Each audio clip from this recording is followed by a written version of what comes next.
So hi friends, welcome back to my channel. आज हम class 12th NIOS के English के क्वेश्चन पेपर का ESP पार्ट कर रहे हैं, यानी English for special purposes. And as you know कि इंग्लिश फॉर स्पेशल पर्पसेस जो है वो दो पार्ट्स में डिवाइडेड है, ऑप्शन 1 एंड ऑप्शन 2। आपको इन दोनों पार्ट्स में से कोई भी एक पार्ट करना होता है।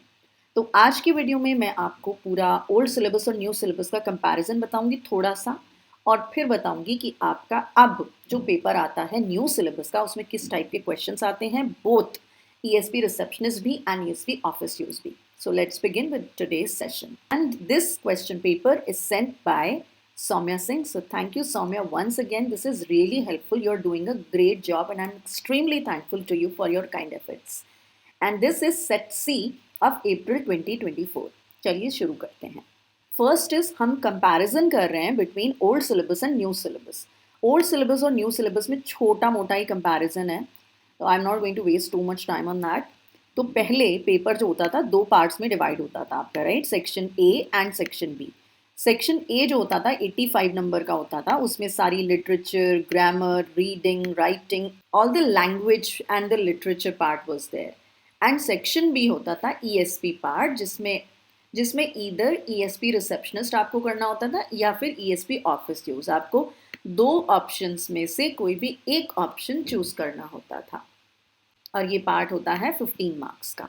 और इसमें मिक्स होते थे ऑब्जेक्टिव और सब्जेक्टिव टाइप क्वेश्चंस। ऑब्जेक्टिव जो वेरी शॉर्ट होते हैं, जिसमें एक एक नंबर के क्वेश्चंस होते थे, एंड सब्जेक्टिव जिसमें आपको थोड़ा लॉन्ग लिखना होता था, एंड इसमें आपको खुद से भी कुछ ना कुछ लिखना होता था। जैसे अगर आपने ईमेल राइटिंग आ गया, या फिर लेटर राइटिंग आ गया, या फिर रिपोर्ट राइटिंग आ गया, एंड सो ऑन। अब आते हैं न्यू सिलेबस पर, which is our concern obviously now. तो अब जो है पेपर दो पार्ट्स में डिवाइड होता है, पार्ट ए और पार्ट बी। पार्ट ए में होते हैं 5 section, section A, section B, section C, section D, section E. और पार्ट बी में भी इसी तरह से अलग अलग सेक्शंस होते हैं। पार्ट ए के सेक्शन ई में आपको अगेन दो ऑप्शन दिए जाते हैं, ऑप्शन 1 एंड ऑप्शन 2, जो कि होते हैं 5 नंबर के। 5 नंबर के very short, very objective type questions, and सारे के सारे मल्टीपल चॉइस क्वेश्चंस होते हैं। मल्टीपल चॉइस का मतलब है एक क्वेश्चन, उसके आपको 4 विकल्प दिए जाते हैं, और आपको उन चारों में से कोई भी एक ऑप्शन चूज करके अपना आंसर मार्क करना होता है। सो आपने जो पार्ट ए में ऑप्शन चूज किया, मान लीजिए आपने पार्ट ए में चूज किया ऑप्शन 1, तो आपको पार्ट बी में भी वही ऑप्शन चूज करना पड़ेगा। ऑब्वियसली आप एक में कुछ और कर रहे हैं, एक में कुछ और कर रहे हैं, that's not going to work and you will lose marks, ठीक है। देन कम्स पार्ट बी, जिसमें अगेन आपको सेक्शन ई होता है, लास्ट ऑप्शन होता है, और उसमें भी आपको दो ऑप्शन दिए गए होते हैं, सेक्शन 1, सेक्शन 2, उनमें से कोई भी एक ऑप्शन आपने चूज करना है, और ये होता है 10 नंबर का। इसके तो सारे MCQ होते हैं, इसके होते हैं शॉर्ट आंसर टाइप क्वेश्चंस, जो कि टेक्स्ट बेस्ड है। टेक्स्ट बेस्ड का मतलब है जो कि आपकी NIOS की किताब में से होते हैं। And students, these are only 2 marker questions. तो आपका जो मेन आंसर जो आते हैं वो आपकी अपनी अंडरस्टैंडिंग, अपनी एप्लीकेशन के हिसाब से आते हैं। तो if you are thinking that आप रट रटाकर पास हो जाएंगे, it's not going to work like that. आपको थोड़ी मेहनत और थोड़ी समझ लानी पड़ेगी कि अगर इस तरह की परिस्थिति आ गई, इस तरह की सिचुएशन आ गई, तो मैं किस तरह से आंसर को सॉल्व करूंगी, लिखूंगी, क्या करूंगा, राइट। तो सिर्फ 2 नंबर के क्वेश्चन है text based, so please bear that in mind. Then you have message writing question, अगर ESP रिसेप्शनिस्ट है।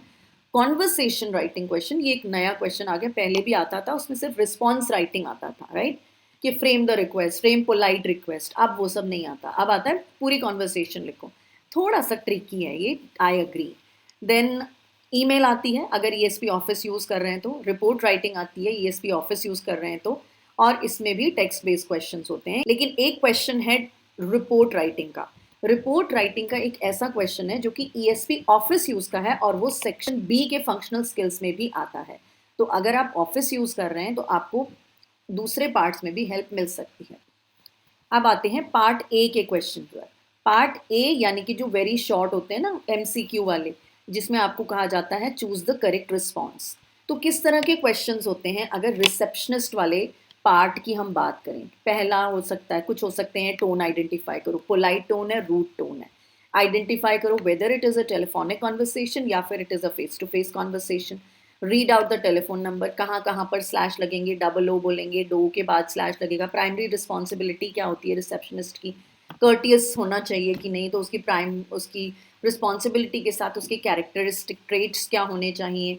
तो इस तरह के सिंपल सिंपल क्वेश्चंस ये टेक्स्ट बेस्ड होते हैं, बट आपको इतने सारे ऑप्शंस दिए होते हैं कि आपको ऑप्शंस रीड करके आंसर मार्क करना है। तो अगर आपको लग रहा है कि आपकी रीडिंग बहुत अच्छी नहीं है, it is time that you work on your reading also. This is part A के क्वेश्चंस ESP ऑफिस यूज में। तो इसमें भी आपको करेक्ट रिस्पॉन्स वाले क्वेश्चंस चूज करने होते हैं। इसमें आपको टोन बतानी होती है, जैसे फॉर्मल है कि इनफॉर्मल है, सॉरी। और आपको एक न्यूट्रल टोन भी होती है कि न्यूट्रल टोन बताओ कि ना तो ज़्यादा फॉर्मल है ना ज़्यादा इनफॉर्मल है। ईमेल की शॉर्ट फॉर्म्स क्या है, LOL, TIA या फिर BRB, इस तरह की शॉर्ट फॉर्म्स के भी करेक्ट रिस्पॉन्स चूज करने के क्वेश्चंस आ सकते हैं। अब हम आ गए हैं क्वेश्चंस पर पार्ट ए के। पार्ट ए देख सकते हैं आप, ये MCQ फॉर्म है। क्वेश्चन दिया आपको और इसमें आप देख सकते हैं चॉइस बेस्ड क्वेश्चन है। It is a 1 marker question, 1 marks लिखे हुए हैं। दोनों में से कोई भी आपको एक करनी है, ठीक है। अब आप कैसे करेंगे, आपकी मर्जी है कि आपको ये लंबा वाला पढ़ना है या ये छोटा वाला पढ़ना है। इसमें देखो, telephonic, rude, face to face, rude, polite, telephonic, face to face, polite. मतलब आपको ये बताना है कि इनमें से कौन सी ए टेलीफोनिक है या फेस टू फेस है, या whether the tone is polite और रूड। तो आपको ये दो चीज़ों पर इस आंसर को, इस कॉन्वर्सेशन को जज करना है, ठीक है। आप देखो किन बातों से आप पता लगा सकते हो। Good morning, may I know who is this. जब हु इज दिस बोला जा रहा है तो क्या होगा, it is going to be a telephonic conversation. So telephone हो गया, ठीक है। अब may I know who is this है ना, कितना पोलाइट है, तो इसका करेक्ट आंसर होगा rude, sorry polite. And if you see, I am sorry भी बोला है, आई शैल कन्वे भी बोला है, तो it is definitely a polite request. अगर आपको ये सिंपल लग रहा है आप ये वाला कर लो, अगर आपको ये वाला सिंपल लग रहा है तो ये वाला कर लो। इसमें क्या है, इसमें अंडरलाइंड एक्सप्रेशन को अप्रोप्रिएट नहीं कहा गया है, तो ऊपर का पढ़ने की कोई ज़रूरत नहीं है। आप सीधा ये पढ़ो, oh when show me the receipt, इसको हमें पोलाइट करना है। तो एक ट्रिक ये है कि आप सबसे लंबा वाला देखो, आपको ठीक लग रहा है उसे मार्क कर दो। Yes please give me, let me check in the system, please inform me, वो ही लग रहा है ना, तो जस्ट मार्क दिस। अब आप देखो आपको कम समय किस क्वेश्चन को करने में लगा। If you think you are going to do this, if you think this one is better for you तो आप इसको कर लो, ठीक है। अब चलते हैं क्वेश्चन नंबर 24। कोई चॉइस नहीं है, so we have to do it, okay. Now select the right option of the telephone operator की duty to check whether the receptionist has really understood the details. अब क्वेश्चन अगर नहीं पढ़ा जा रहा, सिंपल नहीं लग रहा, आप ब्रेक करके अपने आप को पढ़ाओ, अपने आप को समझाओ कि अच्छा ये मतलब है। Select the right option choose करना है। टेलीफोन ऑपरेटर की ड्यूटी के बारे में, टू चेक करने के लिए, वेदर क्या रिसेप्शनिस्ट ने सचमुच में समझा है कि नहीं मैसेज, ठीक है। क्या करना चाहिए, ask him to call later, बाद में बात करो, इग्नोर कर दो, write the message even if it is not clear, मतलब क्लियर नहीं भी हो तब भी कर लो, तो फिर ऑप्शन डी है, repeat the important message and confirm, ठीक है। This is the correct answer. So my dear friends, आपको रीड करके अंडरस्टैंड करना वेरी वेरी इंपॉर्टेंट है। ऐसी अंधाधुंध तुक्के मारने से कुछ नहीं होगा, you are only going to lose your marks. Now which method has to be followed while informing the telephone number. अब ये टेलीफोन नंबर्स के ऊपर बेस्ड है ना। नंबर्स को 3 डिजिट्स में करते हैं ग्रुप, नो 2 में करते हैं, मुझे तो यही ठीक लग रहा है, 38 पॉज 385 पॉज 27, ठीक है, तो ये वाला ठीक लग रहा है। नीड नॉट रिपीट, नहीं भाई रिपीट करना पड़ेगा। Need not ask who is speaking, ये भी नहीं, तो बी ऑप्शन है। तो मतलब कुछ ऑप्शन ऐसे हैं कि बिल्कुल मतलब लग ही नहीं रहा कि ऑप्शन हो भी सकता है, right. So you choose it accordingly, okay. Next question देखते हैं। Which of the following is an important requirement in a receptionist job. Receptionist की जॉब की इंपॉर्टेंट रिक्वायरमेंट क्या है। अब आप चाहो तो पॉज कर सकते हो और बता सकते हो, then you can check it with my answer. And I feel it is the D, courtesy and good manners, ठीक है, this is the right answer. और ये हमने अपने NIOS की बुक में भी करे थे।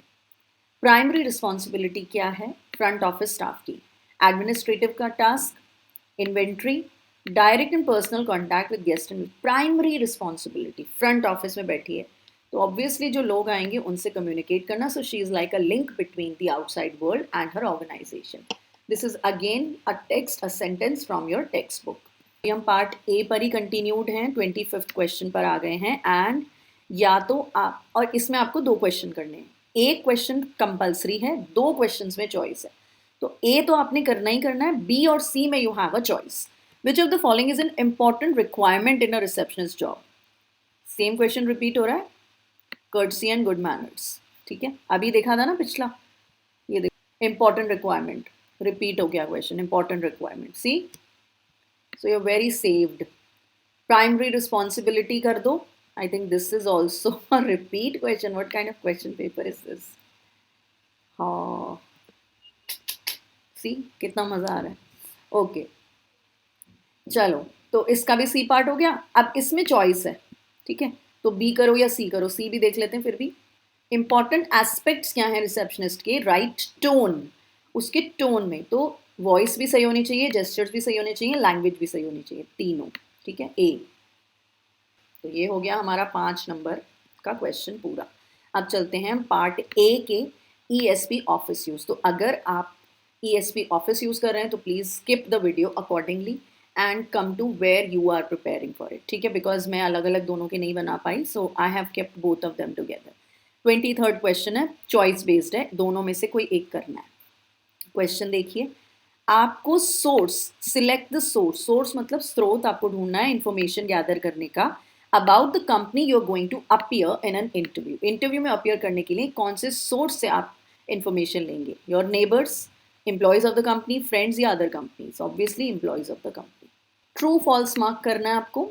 अगेन आप देख रहे हो 3 ऑप्शंस हैं, लेकिन इसके बाद आपको 4 ऑप्शंस और गिवन हैं. तो आप इन चारों को बताएंगे, ना कि इनको. ठीक है, तो पढ़ना आपको इनको है, लेकिन आंसर आपको इनमें से देने हैं. Best posture to sit up straight and lean, बिल्कुल सही, ये ट्रू है. Best posture for sit up straight and slightly bend forward, false. Reaching late, false. तो ओनली स्टेटमेंट 1 इज ट्रू. तो आपका सी ऑप्शन करेक्ट है. तो पहले ये पढ़ा तभी तो ये कर सकते हैं, right. Next question. Again there is no choice here. 2 into 1 is equal to 2, दोनों आपको करने. ओके, आपको एक ईमेल लिखनी है. You have to write an email to Krish hotels to cancel the hotel accommodation that they had booked for you. ठीक है, cancel करनी है. What is the difference? Postpone the hotel accommodation, will inform the new dates later. Cancel, will inform the new dates later. Postpone the hotel, cancel the hotel accommodation due to unavoidable reasons. अब देखो, इसमें इन्होंने क्या पूछा है आपसे. आपको cancel करने के लिए बोला है ना, तो आप पोस्टपोन करोगे ही नहीं. तो ए और सी तो होगा ही नहीं. ठीक है, अब बी और सी. बी और सी में से कौन सा होगा? क्या आप न्यू डेट्स लेटर करोगे या फिर ड्यू टू अनअवॉइडेबल रीजंस करोगे? अभी हमने कुछ आगे पीछे का कोई कॉन्टेक्स्ट इन्होंने हमें नहीं दिया है, तो हम डी ऑप्शन चूज करेंगे, ड्यू टू अनअवॉइडेबल रीजन. हमें सिर्फ कैंसिल करना है. Okay, next is you have gone to invite your colleague to for your house warming party. आप अपने कलीग को इन्वाइट करने के लिए गए, तो आप उनसे क्या कहेंगे? I have great pleasure to welcome your family to my house for house warming party, to my house warming party. I have great pleasure to invite you and your family to my house warming ceremony. Okay, house warming ceremony everywhere. Please come to my house ceremony, please come. तो ये तो grammatically incorrect है. My house warming ceremony, please come, बिल्कुल नहीं. Please come to my house, हम इसमें ये नहीं बता रहे कि हम उनको बुला रहे हैं, उनकी फैमिली को बुला रहे हैं. यहाँ पर सिर्फ उनकी फैमिली का नाम लिया गया है, तो ये भी नहीं होगा. यहाँ पर यू एंड योर फैमिली है, तो ये ज़्यादा अप्रोप्रिएट. ठीक है, तो यू एंड योर फैमिली वाला बी ऑप्शन करेक्ट है. Next question. यहाँ ए में और बी में चॉइस है और सी आपको कंपल्सरीली करना है. तो ए देखते हैं पहले. आपको आइडेंटिफाई करना है रिलेशनशिप. फॉर्मल है, न्यूट्रल है, इनफॉर्मल है. ठीक है, ओके, या नन ऑफ दीज है. यहाँ पर जो कॉन्वर्सेशन है एक्स और वाई के बीच हो रही है. Good morning Shreya, good morning Jaya, hi how are you? Yes madam, thank you. I had been to my sister's house and been on leave. अब यहाँ पर है तो ये ऑफिस का कम्युनिकेशन. तो presence of the word madam, कि यहाँ पर मैडम लिखा हुआ है, थैंक यू और थैंक यू लिखा हुआ है, तो बहुत फॉर्मेलिटी दिखाई जा रही है. Hi how are you, good morning. तो ये सारे फॉर्मल लेवल के फ्रेजेस हैं, तो हम इसे कहेंगे ए. नेक्स्ट इज ईमेल सेंड करने के लिए हम कुछ शॉर्ट फॉर्म्स यूज़ करते हैं. Thanking a person in prior, तो थैंक्स इन एडवांस बोलते हैं उसे, और इसका शॉर्ट फॉर्म होगा TIA। ठीक है। नेक्स्ट इज आपको ट्रू फॉल्स मार्क करनी। Email has to be written in long paragraphs, false. Emails is a means of communication in speedy delivery, correct, true है। तो only statement true is okay, so this is also done. तो आप चाहें तो ये दोनों भी कर सकते हैं और ये दोनों भी कर सकते हैं। अब आते हैं पार्ट बी पर। सो पार्ट बी का मतलब है कि अब आपको लॉन्ग क्वेश्चंस आ गए। तो पहले हम ESP रिसेप्शनिस्ट पर चलते हैं। तो इसका पहला क्वेश्चन है, क्वेश्चन समझेंगे पहले, right. Receptionist at Jimson computer private limited को एक कॉल आती है। She receives a call from a customer, उसे कस्टमर से कॉल आई। कस्टमर ने बॉट किया यानी बाय किया, खरीदा एक कंप्यूटर, एंड फाइंड्स, उसे लगता है, पता चलता है, it is not functioning properly, वो ठीक से काम नहीं कर रहा है। वो आपको कॉल करती है, लेकिन आप क्योंकि रिसेप्शनिस्ट हैं, आप रिपेयर एंड सर्विस में डील नहीं करती, लेकिन आप उसे ड्यू प्रोसीजर फॉर रिड्रेसल के लिए गाइड करती हैं। Provide relevant information and assistance from the same. अब ये जो असिस्टेंस फॉर द सेम है, ये है 4 नंबर का क्वेश्चन, एंड इसमें भी आपको एनी वन करना है। तो इसके बाद जो सेकंड वाला है वो भी एक डायलॉग फॉर्म है, ये भी डायलॉग फॉर्म ही होगा। तो एक डायलॉग हमने यहाँ पर लिखा है। कैसे लिखा है, क्या है? सबसे पहले हम ग्रीट करेंगे, ठीक है। रिसेप्शनिस्ट ने कहा गुड आफ्टरनून, कहाँ से बोल रही हूँ? Jimson computers private limited, how can I help you. बहुत बेसिक सा greet, give identity and offer help, ठीक है। Customer, hi, I bought a computer last week, it is not functioning properly. कहाँ से उठाया? मैंने क्वेश्चन में से उठाया है। आर यानी कि रिसेप्शनिस्ट ने कहा hello ma'am, I am so sorry for the, apologise किया उसने, I am very sorry, inconvenience के लिए मैं माफ़ी चाहती हूँ, ठीक है। अब आता है actual answer. How ever I do not deal with the repair and service, और अब मैंने ये बता दिया। उसके बाद मैं क्या कर रही हूँ? Guide her about the due procedure. I suggest you to kind to, 2 बार लिख दिया। I suggest you to kindly write an email to the repair department at zimsoncomputers@gmail.com। तो ये मैंने खुद से ईमेल ऐसे यहाँ पर लिख दिया था, ठीक है। Don't forget to write your order number and mention the exact problem you are facing, do include some pictures of the issue faced.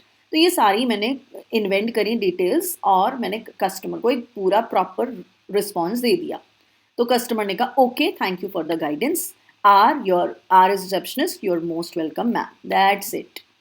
और यहाँ पे हम ये भी लिख सकते हैं have a nice day ahead या have a great day ahead, thank you for calling Jimson computers, have a nice day, ठीक है। So this is your first one, 4 number का क्वेश्चन है। और है इसका, वो है ये, अब वो क्या है? Zonal manager. अब देखो ये वाला जो था, ये कस्टमर और रिसेप्शनिस्ट के बीच की बातचीत थी, लेकिन ये वाला जो है, ये इंटर कंपनी की बात है। इंटर कंपनी मतलब कंपनी के अंदर ही। जोनल मैनेजर आप ही की कंपनी का है, आप भी अपनी कंपनी में काम करते हैं। तो जोनल मैनेजर ने आपको कॉल किया and he asked you to find out all the necessary details and make arrangement so that वो नोएडा पहुंच जाए मुंबई से 25 अप्रैल को 2024 10:30 बजे for a computer training programme for 6 days for the technicians, prepare the conversation, ठीक है। तो मैनेजर ने कॉल किया, जोनल मैनेजर, आप इसे जेड मैनेजर भी लिख सकते हो या जोनल मैनेजर भी लिखते हो, ठीक है। फ़ोन करा, उसे पता है यहाँ पे रिसेप्शनिस्ट का नाम क्या है, कौन है। So hi Miss Sharma, this is Ramesh, ठीक है। तो अब यहाँ पर कंपनी की इन्फॉर्मेशन देने का कोई फायदा नहीं है। रिसेप्शनिस्ट ने कहा हेलो सर, आप कैसे हो, हाउ आर यू, ठीक है। अब manager, yes I am fine. अब उसने सीधा मुद्दे पर आए। So he said I am calling for some urgent work, could you please gather the necessary details and book a flight for me from Mumbai to Noida. ये आपको खुद क्रिएट करना पड़ेगा, ठीक है। मैं किसी अर्जेंट वर्क के लिए कॉल कर रहा हूँ, कुड यू प्लीज। अगर मैं कहूँ आई वॉन्ट यू टू, तो बहुत बॉसी हो जाएगा। So could you please is a better way to say it and a polite way to say it, even if आप सीनियर हो या जूनियर हो, ठीक है। गैदर द नेसेसरी डिटेल्स, मैंने यहीं पर गैदर की जगह आप फाइंड आउट भी लिख सकते हो। Could you find out all the necessary details and make arrangement so that I can reach Noida from Mumbai by 25 April 2024, blah blah blah. इतना भी आप लिख दोगे तो चलेगा। मैंने थोड़ा सा इलाबोरेट कर दिया है। Book up flight for me, yes sir certainly, please let me know the details. फिर येस कहा, I have to be in Noida on so and so for a computer training programme for blah blah blah, sure sir I will do the needful. तो ये चीज़ें तो आप याद कर सकते हो ना, बाकी क्वेश्चन से उठा लेना, ठीक है। I would also prepare a detailed plan for the training, ठीक है, मैं ये भी कर दूंगी। और I will also find out all the necessary details, great, thanks a lot, welcome sir, have a great day head. तो टेक्निकली आपको फिर भी इसमें कुछ नहीं करना है, बिकॉज बहुत सारी इंफॉर्मेशन क्वेश्चन में दी गई है। So you have to read smartly and इसको डायलॉग फॉर्म में कन्वर्ट करके फिर आंसर बनाना है. Okay, so this is how you can help yourself. इस तरह के क्वेश्चंस आएंगे, so be ready for that. And in case आपका क्वेश्चन पेपर हो जाता है तो प्लीज़ मुझे ज़रूर इसका सेंड कर देना question paper. My email ID is hira.myenglish@gmail.com. तो it will help lot of people like you. ठीक है, thank you. Okay, next question देखिए. मिस्टर नितेश का अपॉइंटमेंट था मिस्टर सतीश के साथ, executive of Printu private limited, 4 PM 16 April 2024. Mister Nitesh कॉल करते हैं टू इन्फॉर्म कि वो 1 घंटा लेट हो जाएंगे. You are the receptionist at Printu private limited, write a message for Mister Satish. आप मिस्टर सतीश के लिए लेटर मैसेज लिख रहे हो. दोस्तों ये है मैसेज फॉर्मेट जो कि मैंने iOS की बुक से ही स्क्रीनशॉट लिया है. तो messages to department from phone address, date, time, receive by, message signed. ठीक है, तो अब यहाँ पर हमने ये लिख दिया है message Mister Satish, department executive Printu private limited, from Mister Nitesh. Mister Nitesh की तरफ से है. फ़ोन 1 2 3 4 5 6 7 8 9 10, डेट और टाइम आपने लिख दिया. अब ये आया इन्फॉर्मेशन. किसका फ़ोन था? Mister Nitesh called up to inform that he would be late. अब आई वुड बी लेट, अच्छा ही वुड बी लेट तो बहुत ही सिंपल है. तो he would be late by 1 hour for the appointment you have, for the appointment on 16 April 2024 at 4 PM. That's all done. Received by receptionist. Next. ये आया text based question. 2 number के, इनमें से भी एक करना है. Any one of the following. So you can see text base कितना कम हो गया है.